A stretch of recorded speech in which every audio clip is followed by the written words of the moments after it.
Well, it's 2 o'clock. I'm going to go ahead and call to order the March 28, 2019 meeting of the RSW Regional Jail Authority Board. First item, we'll go ahead and go around the table. Doug Stanley, Warren County. Brendan Hefty with Hefty, Wiley & Gore, legal counsel for the authority. Oh, I'm sorry, Russ Gilkison, Superintendent. Want me kicking down there or something? All right, thank Steve you. Weaver, Deputy Superintendent. Mary O'Connor, Administrative Assistant, RSW. Dan Murray, Warren County Board of Supervisors.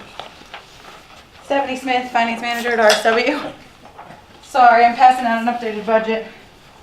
Tim Carter, Sheriff, Shenandoah County. Chris Perry, Supervisor, Rappahannock County. Mary Beth Price, County Administrator for just a couple more days. And John.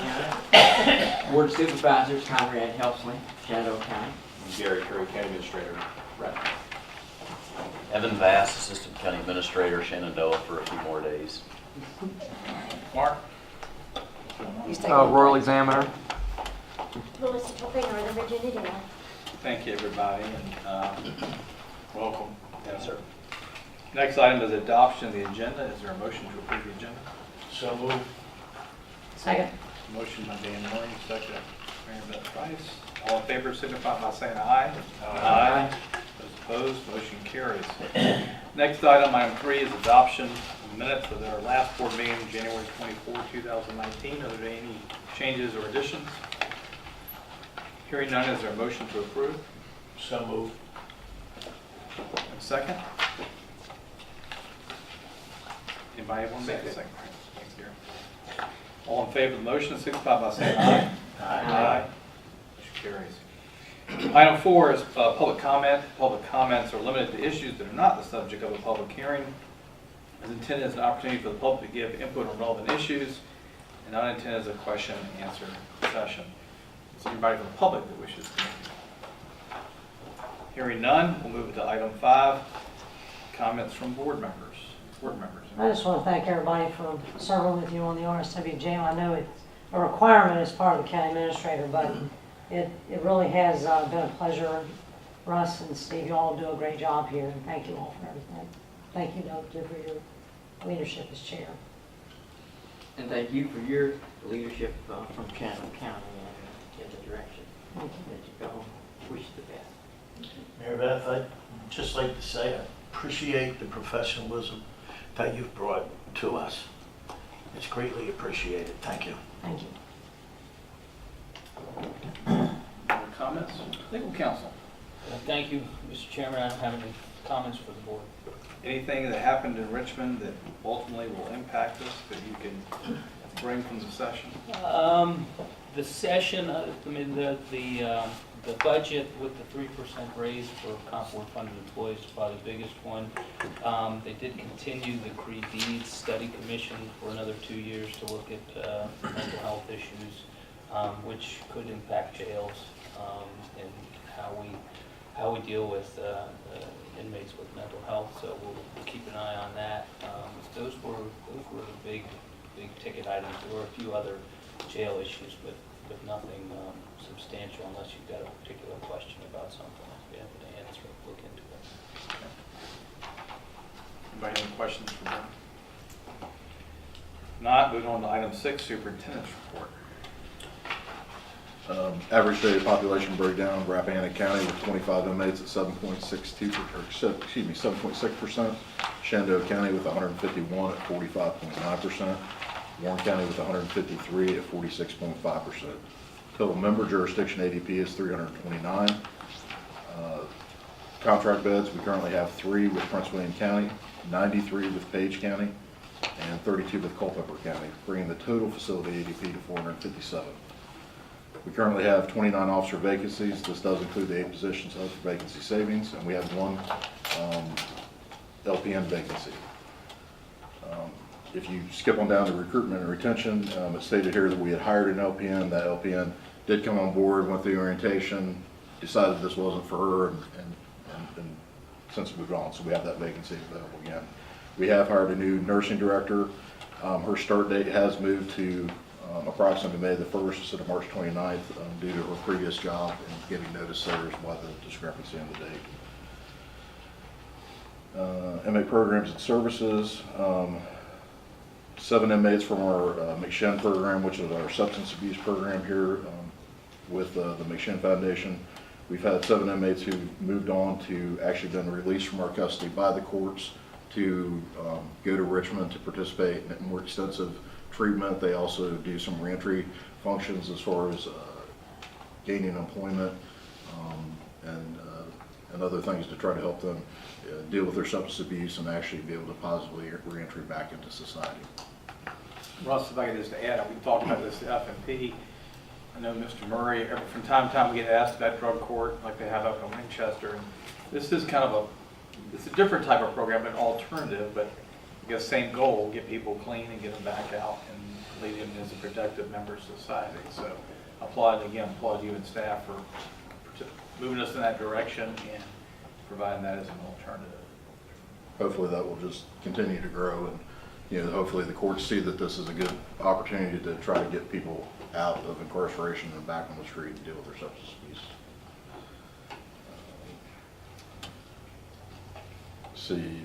Our inmate workforce has been very active over the last month, doing different projects from Scotland Regional Academy, replacing some shingles on one of their outbuildings, to doing snow and ice removal. Rappahannock County, we started doing extensive work back, I guess throughout the winter, and it's continuing on through the spring through grass cutting, trying to, do some improvements to the park, doing some underbrush clearing and things like that, create new trails, much like what we did at Moretown for Shenandoah County. We are continuing those efforts at Shenandoah County's park as well. Whatever improvements the county's looking for, we're happy to continue to assist with that. We're doing, summer projects in Warren County, as it shows in my report. Litter pickup, is always continuing and ongoing, and we try to, make sure we're maintaining that. We just kind of want to showcase a lot of the special projects that have been happening with our workforce.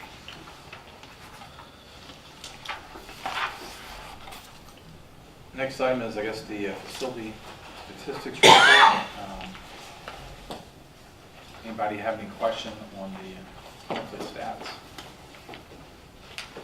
I did make a comment on the monthly stats. There is a discrepancy on our inmate numbers for our contract beds. What's shown on the stats is actually committal numbers versus inmate day numbers. So I didn't realize that until right before the meeting. We're going to make sure that's changed so that what's showing in the superintendent report is the same as what's being shown on the stats. So, What's the difference between those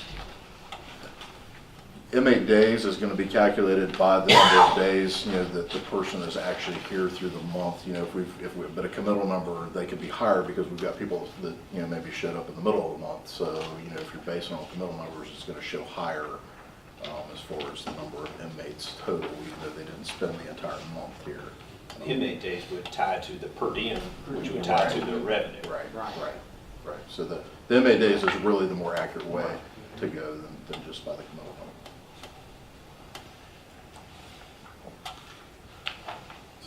Other questions? We'll move on to item 7, financial report.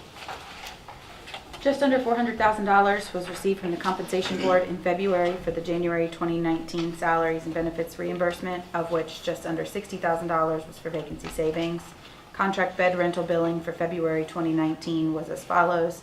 Culpeper County was at $30,000, Page County was at $91,000, and Prince William County was just under $3,000. Total bed rental revenue year to date for FY19, including revenue from medical, housing, commissary, and telephone fees, is $944,000. February marks 66% of the year. Expenditures are at 60% used, and revenue is at 74% realized. Better be that way than the other way. Yes. For sure. Any questions for Stephanie? If not, is there a motion to approve the financial report? So moved. Second. Motion by Mr. Elvis, second by Mr. Murray. All in favor signify by saying aye. Aye. Opposed? Motion carries. Item 8, FY20 budget. She's handed out, Stephanie's handed out a revised budget from what you received in your packet.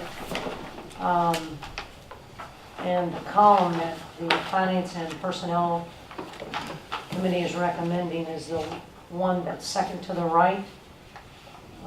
That shows a total budget down at the bottom in red, 15,949,757. The only changes to this draft of the budget from last month, originally there was a change of the decrease in insurance costs, health insurance costs, and then the change from what was included in the packet to now was the Finance and Personnel Committee recommended upping the revenue funding for bed rentals from $750 to $950. So that's what the update here is. And initially, we had 15% as a placeholder in the proposed budget for health insurance, and we were fortunate to receive a decrease of 3%.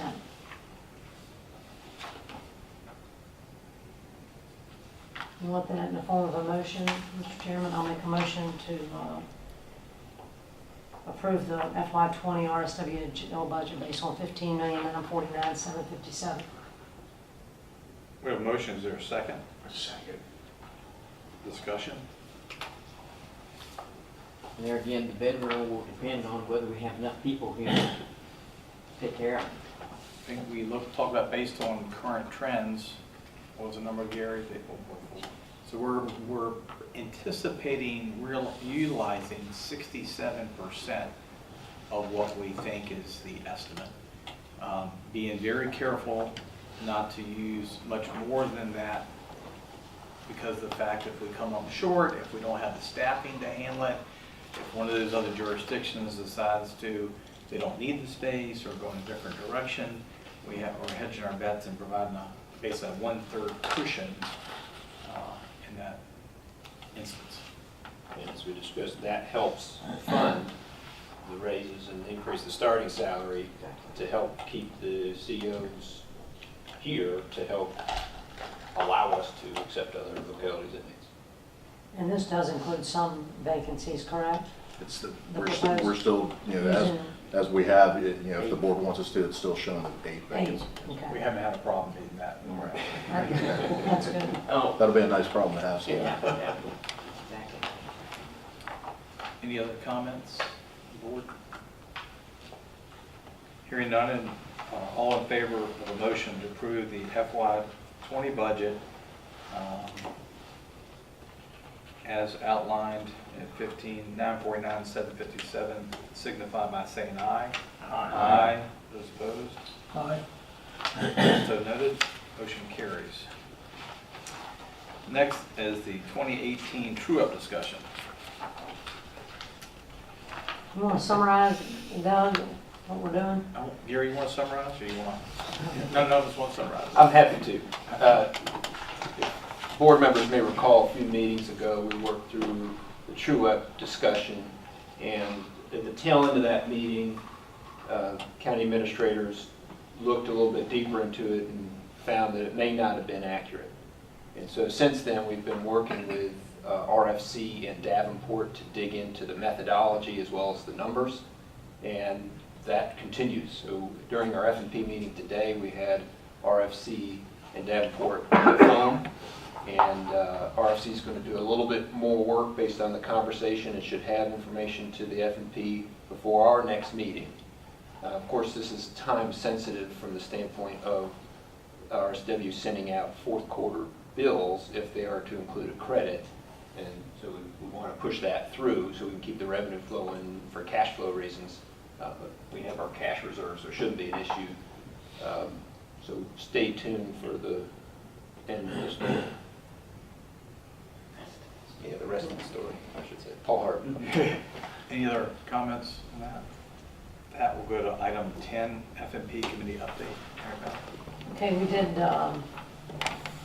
actually, I guess, confirmed a purchase of Acorn vacuum waste system. I'll let Russ explain what that is in a minute, but basically the purchase order was already issued under our direction via email, but we confirmed that today by a formal vote because Russ has only a certain dollar amount that he's allowed to spend. So that's why we had to approve that today. You want to explain what that is? Sure. So the Acorn system is our vacuum waste system, which controls our waste from the facility. We've been having some issues over the past several months of it not maintaining vacuum during heavy load times. So we contacted Acorn to come in and look at the system overall to figure out what's causing this problem. They did a 2-day evaluation, went through, determined some of it was programming, some of it was equipment starting to fail is why it could not maintain the vacuum where it was. The two pieces of equipment in question was a heat exchanger and a pump. We have multiple pumps for the system. So through that, they gave us an estimate on what it would be to replace that pump and that heat exchanger. They gave us an estimate. We obtained some other estimates ranging from $30,000, the lease being $21,000. Obviously, we made sure that the equipment that was being proposed and labor and all that was the same based through all three estimates that were given. The equipment was the same, labor was the same, so obviously we proposed to go with the lowest amount, which was $21,000. The reason it was requested and via email is due to the emergent nature of it. If that pump completely fails, then we're going to be having some other more dramatic problems in here that we don't want. So that's why I requested the board, or to the F&P by email as soon as we obtain the information. Can I go ahead and proceed with this purchase, $21,000, because I'm limited to $10,000 on a single purchase at my authority. So, informed them of the same information I'm giving you. They approved me to move forward with the purchase, $21,000, and then it was ratified today. We do have that purchase out there. The unfortunate thing is the heat exchanger has an extremely long lead time. We're being told in 12 weeks. The pump we can get sooner, but you don't want to install the new pump without the new heat exchanger, because then you could cause damage to the new pump. So they kind of got to go hand in hand. So we're hoping that it happens sooner than later and we get this back online quicker. So is there any redundancy designed into the system? There is, but during high load times, which is not all day long, it depends upon, usually when people are showering, by our schedule, then that can cause there to be times that the vacuum just can't maintain. So,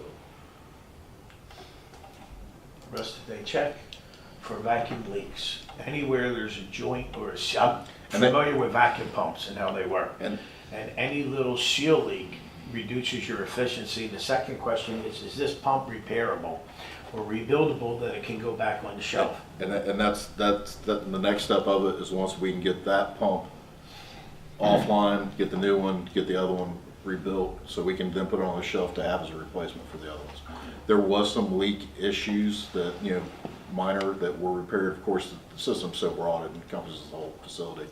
The biggest thing on the vacuum kind of leak side were some of the time of how long a toilet or how long a shower would run. Some of those time limits were set too long from the beginning of time since we've been here, and we didn't know that. So those have been adjusted back, and we seem to be operating better now. Okay. Should help us in our water and sewer. Anything else, Mary Beth? Are we good? No, that's it. Thank you. Other outstanding issues. Russ, I believe you might have something for me. This meeting is the last meeting of Mary Beth Price, and as was noted earlier, Mary Beth, you've been a great asset for this board. When you came on, we asked you to head up the F&P committee, and with your background and experience in HR and finance, it's been a big help for the committee. And I know I'm speaking not only for Gary and myself, but especially John when he was here as well, and Debbie. You took this job, you didn't just show up, you took it as a job, and we're there for the phone calls. I know Russ appreciates it as well. If I get this thing in front. No, you're nervous, so. Did you come up? Just keep holding it down today.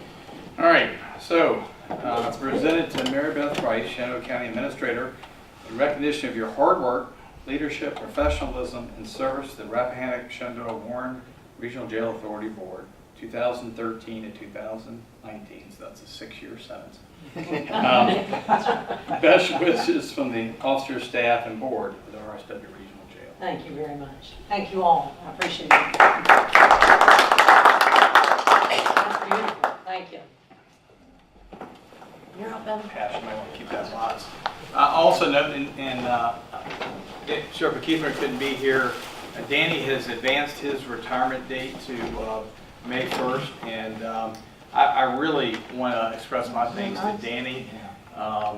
He was instrumental, I think, in helping early on to get everybody to come together to get this off the ground and the concept of a regional jail. So both of you, I appreciate everything you've done to get us here, and wish you the best. in Thank you. retirement. I really appreciate it. Thank you all. It's beautiful. Anybody else have anything? Not our next scheduled meeting for the full authority is May 23rd, 2019 at 2 p.m. And please mark your calendars. I believe we do have a cake as well for Oh, celebration. Because you didn't have enough cake yesterday, probably, but, yeah. So, Is there a file in it? That's nice. it's not a problem as long as it stays on this side. I've never seen anything like that. Is there a motion to adjourn? So moved. Second? Second. All in favor, signify by saying aye. It's actually a coin that we had made when we